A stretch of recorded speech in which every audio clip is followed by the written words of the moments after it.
چې کله وینځ خپل مولا وزیږي خپل مالک وزیږي د قیامت د علاماتو نه علامت دا ده. محدثینو د دې جز د حدیث مبارک مختلف وضاحتونه کړي دي، خو یو مطلب د دې دا دی ان تلد الامة ربتها چې وینځ خپل مالک وزیږي، یعنی مور به داسې لور راوړي، مور به داسې زوی راوړي چې هغه به دې مور ته د وینځې په نظر ګوري. هغه به دې مور ته د څه په نظر ګوري؟ د وینځې په نظر به ګوري. مور چې د زوی سره خبره کوي نو یریږي به چې هسې نه چې ما ته څه ووایي. مور چې لور ته خبره کوي یریږي به هسې نه چې چېرته بدې ردې راته دا لور ووایي. څنګه چې سړی د خپل مالک نه یریږي، د خپل مولا نه یریږي، د خپل آقا نه یریږي، داسې به پلار د زوی نه یریږي، داسې به مور د لور نه یریږي، داسې به مور د زوی نه یریږي. داسې ده که نه ده؟ ان تلد الامة ربته، وینځه به خپل مولا وزیږئ. مولا وستاسو وایي مور زوی ته خبره کولی شي په کور کې؟ ویو به راته کارېږي. دا څنګه زوی دی؟ مور لور ته خبره کولی شي؟ چې خبره ورته کوي نو مور یریږي چې دا لور مې راته څه ونه وایي، او چې مور ورته خبره کوي نو زوی او لور داسې جواب ورکوي، داسې جواب ورکوي چې یقینا هغه خپله خلک نوکر او مزدور ته هم داسې الفاظ نشي ویلی. نو نبی علیه الصلاة والسلام فرمایل وی یو علامت د قیامت دا دی چې مور به خپل مولا خپل آقا زیږي. نو حدیث مبارک کی راضی عمر ابن خطاب رضی الله تعالی عنہ فرمای وی یو ځل دې ته حدیث جبریل ویلی شي. صحابه کرام ناستو، نبی علیه الصلاة والسلام ورسره ناسته. صحابه کرام فرمای او یو کس راغی او سیده د نبی علیه الصلاة والسلام خواله ځان ورسم او د التحیات په شکل باندې کېناستو او دا خپل زنګونان د نبی علیه الصلاة والسلام د زنګونانو سره ولګول او د نبی علیه الصلاة والسلام نه څه تپوسونه شروع کړو. صحابه کرام فرمایي هغې کې ګڼ خبرې دي، ایمان څه شی دی، احسان څه شی دی. نو چې هغه کس تپوس کوي او نبی علیه الصلاة والسلام ورته د سوال څه ورکوي؟ جواب ورکوي. نو چې نبی علیه السلام جواب ورکړي که نه نو هغه ورته په جواب کې وایي تا رښتیا وویل. تا څه وویلو؟ صحابه کرام فرمایي وی موږ حیرانو چې یو طرف ته تپوس کوي او چې هغه درله جواب درکړي نو بیا ورته ووایي چې تا رښتیا ووایي، خو معلومیږي دا چې دا جواب یې تا ته مخکې نه معلوم و که نه، چې در یو سړي نه تپوس وکړي هغه جواب درکړي او ته ورته وایي تا ټیک خبره وکړم داسې ده، خو معلومیږي دا چې به خبره تر مخکې نه عالم وي که نه. موږ حیرانو چې عجیبه سړی دی، یو طرف ته سوال کوي بیا چې نبی علیه السلام جواب درکړي نو بیا ورته وایي چې تا رښتیا ووایي. او سړی ته خو چې کتل نو ناشنا او پیژنده خو نه، سړی موږ پیژندم نه. د دې مدینې منورې یا د نږدې ځای وي خو موږ به پیژندو، سړی موږ نه پیژندو. او چې ګورو ورته نو په سړي باندې د سفر علامت هم نشته دی. نږدې سړی خو دی نه، چېرته د لرې نه راغلی دی، خو په سړي خو د سفر علامات هم نشته. سپینې جامې دي، څه دي؟ سپینې جامې دي، بالکل تازه تک تور ویښته دي، څه دوړه موړه پې نشته دی. نو سړی چې سفر وکړي جامې خیرینې شوي وي، دوړه موړه پې اوښتې وي، ویښته یې پراګنده شوي خراب شوي، سړی داسې دی هم نه. حیران و چې دا څوک دی. نو په هغې کې یو تپوس هغه دا کړی و وی اخبرني عن الساعه، مال خبر راکړه په باره د قیامت کې، قیامت په کله وي. یو تپوس د نبی علیه السلام نه دا وکړو اخبرني عن الساعه، مال د قیامت په باره کې ما د قیامت متعلق خبر کا، قیامت متعلق ما د خبر راکا. نبی علیہ الصلوۃ والسلام ورته فرمایلی ویما المسؤول عنها باعلم من السائل، دا څوک چې تپوس کوي کنه د دنه ماته زیات علم نشته دی. نبی علیہ السلام ورته جواب ورکړ دا څوک چې تپوس کوي کنه د دنه زیات علم ماته نشته دی.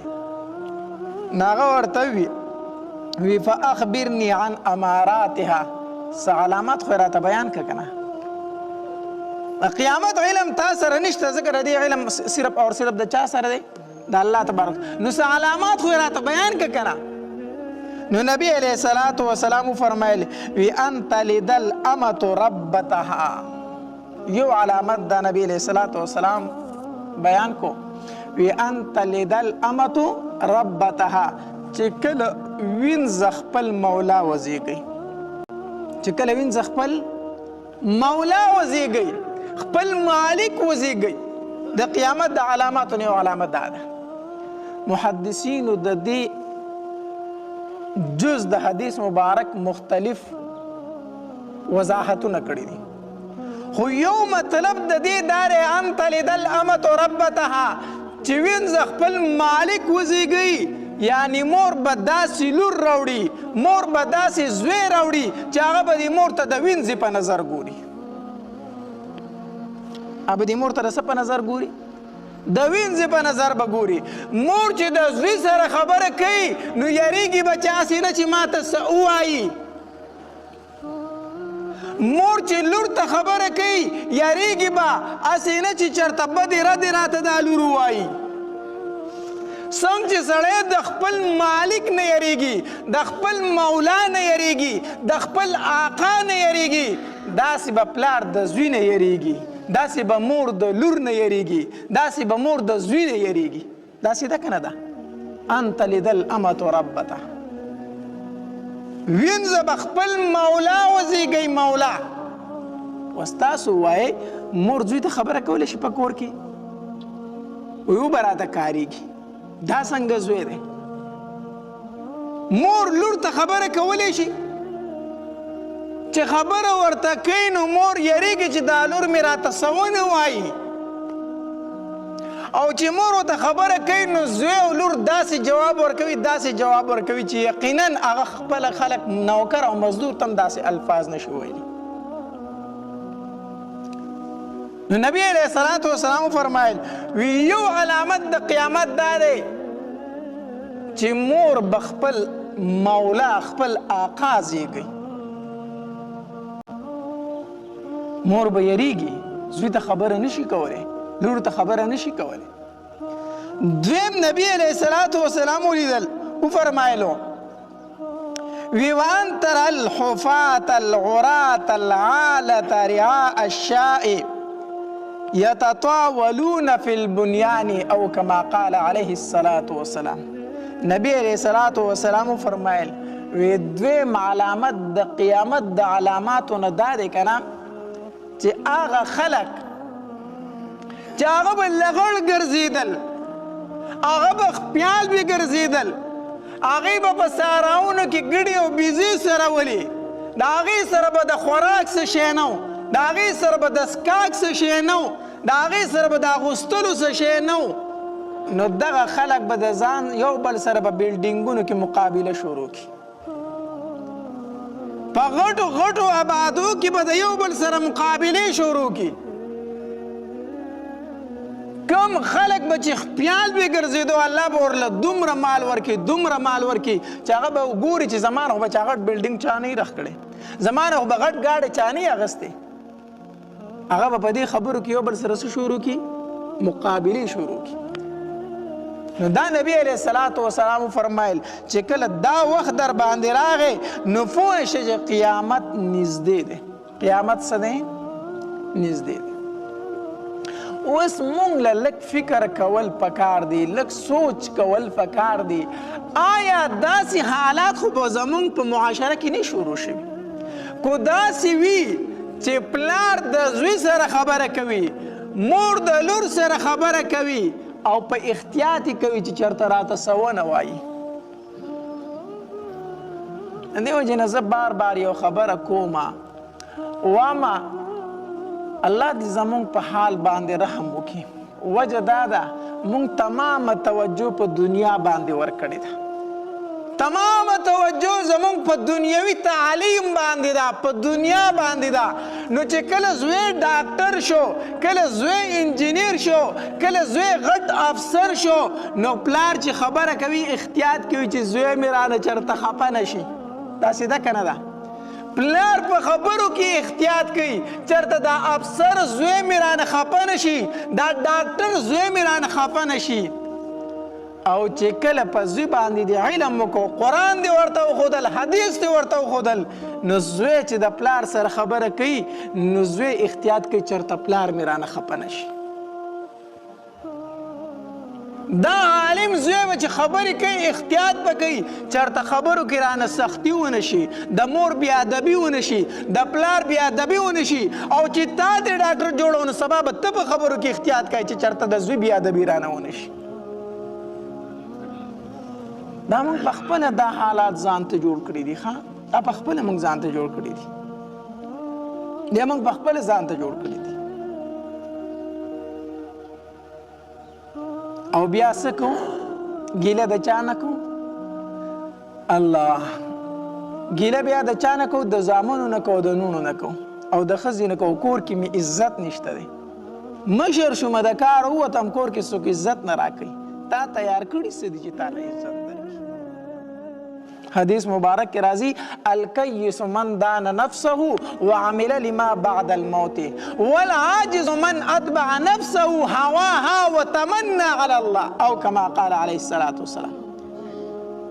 نبی علیہ الصلاة والسلام فرمایي وخیار سړی هغه دی په تاسو کې، وخیار سړی هغه دی چې خپل نفس په کنټرول کې وساتو. وعمل لما بعد الموت، او د مرګ نه چې وروسته کوم حالات را روان دي د هغې دپاره څه کوي؟ تیاری کوي. علماو د دې حدیث مبارک مختلف تشریحات کړي دي. یو وایي وخیار سړی هغه دی چې هغه د ځان سره د خپلو اقوالو، د خپلو افعالو، د خپلو احوالو محاسبه کوي. څه کوي؟ محاسبه کوي. محاسبه د خپلو اقوالو د ځان سره دا ده، ته سحر را پاسېدلی یې او اوس سملاستې جمع دی که نه، جمع خو راغلی دی، بړستنې په ځان باندې اچو، کمبلې په ځان باندې اچو، ځانونه پټ کړو، نو توره تیاره شوه چې ځان باندې کمبل راواچو، توره تیاره شوله. ماسخوتن سملاستې نو د ځان سره حساب وکړه، سحر را پاسېدلی ومه، ماسخوتن شو، زما د ژبې نه د الله ذکر څومره شوی، زما په دې ژبه باندې درود شریف څومره ویلی شوي دي، او په دې ژبه باندې ما کنزل څومره کړي، په دې ما غیبت څومره کړی، په دې ما چغلي څومره کړې ده، په دې باندې ما د بل سپکاوی څومره کړی دی. دا حساب د ځان سره وکړه که نه. نو که په دې جبر د الله ذکر ډیر کړی و نو وایه شکر الحمدلله، د الله شکر ادا کړه. خو که په دې جبر ټوله ورځ تېره شوې ده او د الله نوم پې نه ده راغلی، په دې غیبت راغلی، په دې کنزل راغلی، په دې چغلي راغلی ده، نو د الله په دربار کې توبه وباسه، توبه وباسه. دا ځان سره د اقوالو حساب دی، د خپلو اعمالو حساب کوه د ځان سره. سحر چې را پاسېدم، شپه شوه را باندې، ماسخوتن شو را باندې، د سحر نه واله تر دې ټیمه پورې ما د دې لاس نه خیر چاته څومره رسولی دی، نقصان مې چاته څومره رسولی دی. په دې خپو مې د نیکۍ کارونه څومره کړي دي، د بدۍ کارونه مې څومره کړي دي، مونځ مې په ټوله ورځ کې څومره کړی دی، نور د دنیا کارونه مې څومره کړي دي. د خپلو اعمالو به د ځان سره څه کوي؟ حساب به کوي. نو کو چرته تا تمام ورځ کې د نیکۍ کارونه ډیر کړي، د ګناه کارونه دې کم کړي، نو بیا ووایه شکر الحمدلله. خو که په ټوله ورځ تېره شوه ستا نه د نیکۍ کار نه دی شوی، تش په دنیا پسې منډه منډه منډه نه، بیا د الله په دربار کې څه وباسه؟ توبه وباسه. وعمل لما بعد الموت، او د مرګ نه وروسته چې کوم حالات را روان دي دې دپاره به دې څه کوي؟ تیاری کوي. والعاجز من اتبع نفسه هوا وتمنى على الله. نبی علیہ السلام فرمایي بیوقوف انسان، کمکل انسان هغه دی چې د خپل خواهش تابعداري کوي، زړی چې څه غواړي هغه کوي، حلال او حرام نه ګوري، ناروا او جایز نه ګوري، خو چې څه په زړه کې راغله هغه کوي. وتمنا علی الله، او په الله تبارک وتعالی باندې لوی لوی امیدونه ساتي. هلکه مونځ نه کوي، نه مړه الله زما تبارک وتعالی مونځ ته محتاج نه دی، غفور رحیم دی، ما باسي وبخي. هلکه ګیره نه پرېږدي، الله غفور رحیم دی، په ګیرو بخل نه کوي. زکات نه ورکوي، الله تبارک وتعالی زما پیسو ته محتاج نه دی، غفور رحیم دی، ما باسي وبخي. ما با نو زمونږ پښتانه وایي چې څه دي کرلي نو هم حق به اخلي، چې څه دي کرلي هغه به اخلي، چې غنم دي کرلي غنم به اخلي، او چې وربشې دي کرلي نو څه به اخلي؟ وربشې به اخلي. د غنمو نه ته وربشې نشي اخیستی. ټیک شو که نه؟ الله تبارک وتعالی غفور رحیم دی، خو چې تا څه کرلي د هغې به صدر کړي، بیا به در باندې نور رحم وکړي. دا لقمان حکیم نه دی، دی غلام غلامو. نو دی یو سړي واغستو، او الله تبارک وتعالی په قرآن کې هم ذکر کړی دی، او د ده په نوم باندې یو سورت دی سوره لقمان. د ده په نوم باندې په قرآن کې یو سورت هم دی سوره لقمان. دا غلام وګوره، یاد وساته. نو چې کله د خپل مولا واغسته په بازار کې که نه، او کور ته یې راوستو، نو دله یې داسې یو کوټه ورکړه ده، وایي دغې کې پاتې کېږه ځان نه. نو چې شپه شوه او دغې کوټې ته ننوتو که نه، نو خپل مالک ته یې ماله بس صرف یو جانماز راکړي. څه راکړي؟ یو مصله ماله راکړه صرفو. نو دله یې جانماز ورکړه، مصله یې وله ورکړه. دی به په هغې باندې ناست و، په هغه کوټه کې والله به یادو، د الله ذکر به یې کو، عبادت به یې کو. څه ټایم د شپې تیر شو، نو دی پاسې د ورغې په دې خپل مولا پسې، په دې آقا پسې ورغې، وی پاسه الله یاد کا، پاسه الله یاد کا. نو هغه ورته ویې مړه زه الله غفور رحیم دی، ما مه پاسه، الله غفور رحیم دی. دی ټیک شو، راغی بیا د الله په ذکر کې مشغول شو. څه ټایم تیر شو، وی زه زما د مولا به لږ خوب پوره شوي چې اوس یې راپاسوم. چې دی پسې لاړ، وی پاسه الله یاد کا، هغه ورته ویې زه مړه الله غفور رحیم دی. دی بیا راغی.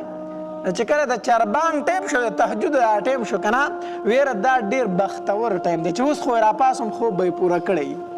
نو چې دی به د خپل مولا پسې لاړو، وی راپاسه د تهجد ټیم دی. هغه ورته مړه څه تنګول دي راغسې، زه مړه الله غفور رحیم دی، الله به ما وبخي، الله زما د شپې ودرېدو ته ضرورت نه لري. ټیک ته دی ته راغی. چې سار شو، د مولا لږې وربشې واغستې دي مالکې، او دله یې ورکړې، وی دا واله په پټي کې وکره، دا وکره لګي. اوس غلام دی، کار خو به کوي که نه.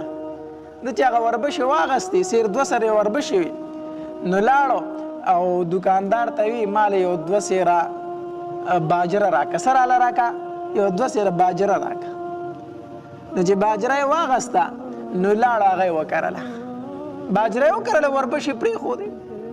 وخت تېرېدو چې مالک یې لاړ پټي ته که نه، اوس په پټي کې د وربشو په ځای باجره ولاړه ده.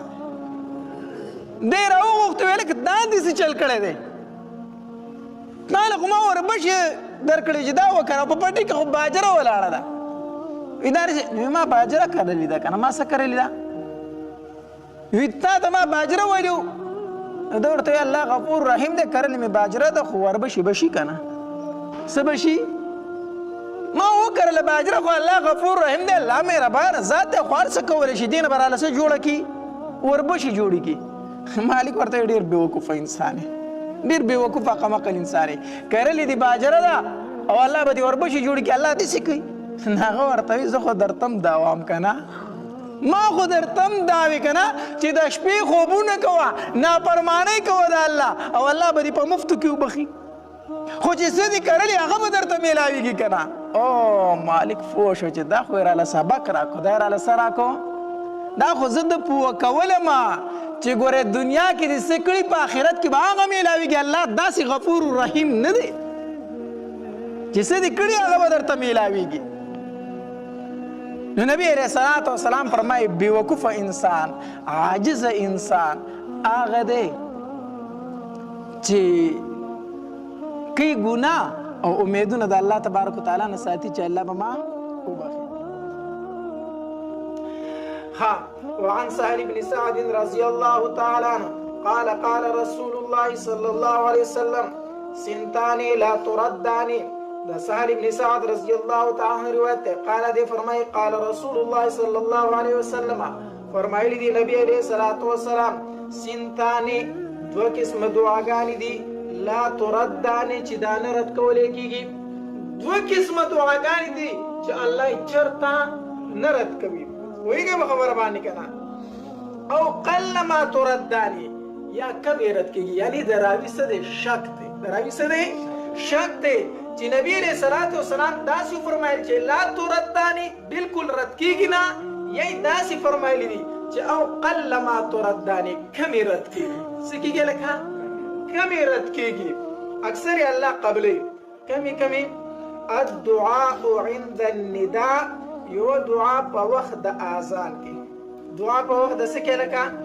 د اذان کې دعا په وخت د اذان کې وعند البأس او په وخت د سکه لکه د جنگ کې دو قسم دعاګانې داسې دي چې الله تبارک وتعالى نرد کوي یو دعا په وخت د اذان کې د دې مطلب دا اذان په دوران کې دعا نه ځکه د اذان په دوران کې خو به تصور کوي د اذان جواب ورکوي وایګو خروانی کنه دین هغه دعا مراد ده چې بعض روایت کې راځي چې د اذان او د اقامت په وخت کې دعا غواړي الله تبارک وتعالى نه رد کوي اذان وشو لا جمع نه د ودرېدلې اقامت لا نه دی شوی د دې په منځ کې د الله نه سواړه دعا غواړي الله تبارک وتعالى د دعا نه رد کوي او بعض روایت کې دا الفاظ راغلي دي چې دا دعا غواړه اللهم اني اسالك العفو والعافيه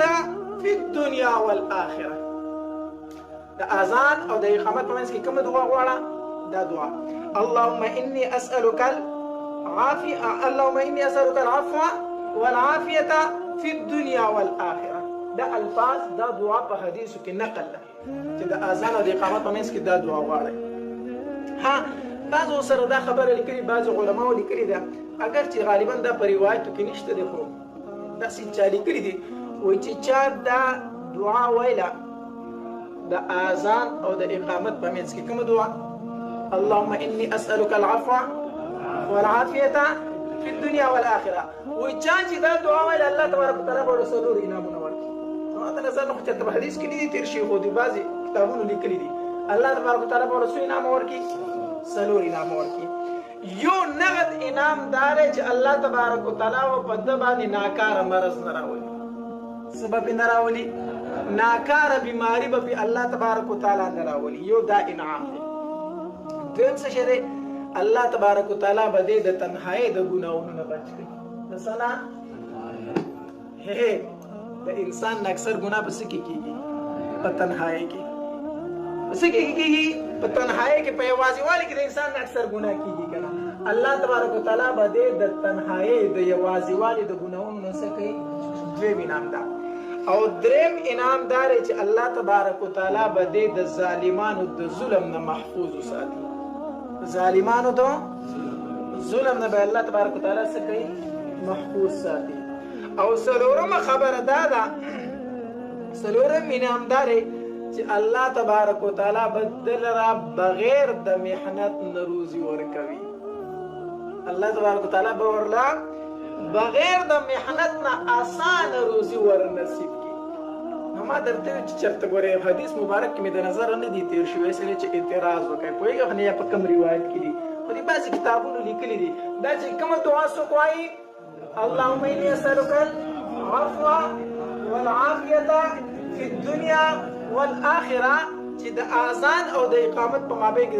دا دعا ګوره په حدیث کې نه خو دا باقي سلور انعامات مې دا چې په روایت کې ما نه دي لیدلي نو الله تبارک وتعالى به دې انسان تصور کې سلور انعامات ورکړي نو د اذان او د اقامت په منځ کې الله تبارک وتعالى دعا نه رد کوي چې اذان کېږي نو څه به وایي د اذان جواب به ورکوي او چې جواب د اذان ختم شو بیا به څه وایي د اذان دعا کومه دعا ده اللهم رب هذه الدعوة التامة والصلاة القائمة آت محمدا الوسيلة والفضيلة وابعث مقاما محمودا الذي إنك لا تخلف المیعاد. حدیث مبارک کې راځي نبی علیہ الصلوۃ والسلام فرمایي وایي چا چې د اذان نه وروسته دا دعا وویله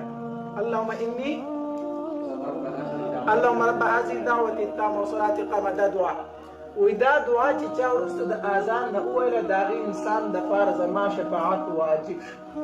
نبی علیہ السلام فرمایي زما شفاعت ورله څه شو واجب شو.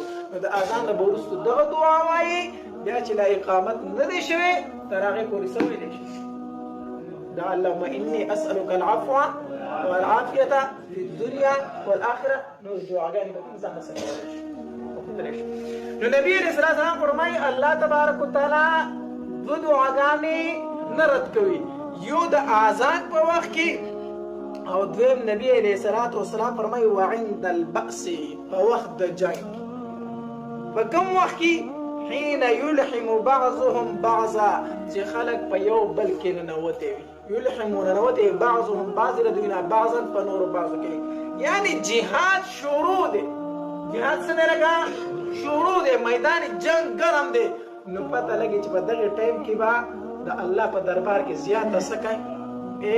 دې حدیث مبارک نه معلومه دا شوه چې په میدان جهاد کې زیات نظر په اسبابو نه دی ساتل پکار بلکې زیات نظر په چا ساتل پکار دی په الله تبارک وتعالی باندې توکل کوه او د هغه نه زاري او فریاد او ژړا کوه. په دغه ټایم کې الله دعاګانې زیاتې قبلوي ظاهري اسبابو ته په ډېر نظر په میدان جهاد کې نه کوي. زما په خبره پوهېږئ که نه پوهېږئ؟ داسې ښایسته بیانات اورېدلو لپاره زموږ د یوټیوب چینل واجد اسلامیک سټوډیو سبسکرایب کړئ. په دې به تاسو ته انشاءالله العزیز ښایسته واقعګانې او بیانات میلاویږي او د غنټې د نشان سره کلک کړئ چې تاسو ته آینده نوې ویډیوګانې مخې ته راځي او د خپلو ملګرو سره لازم د ثواب په نیت باندې شریک کړئ. والسلام. ډېره مننه.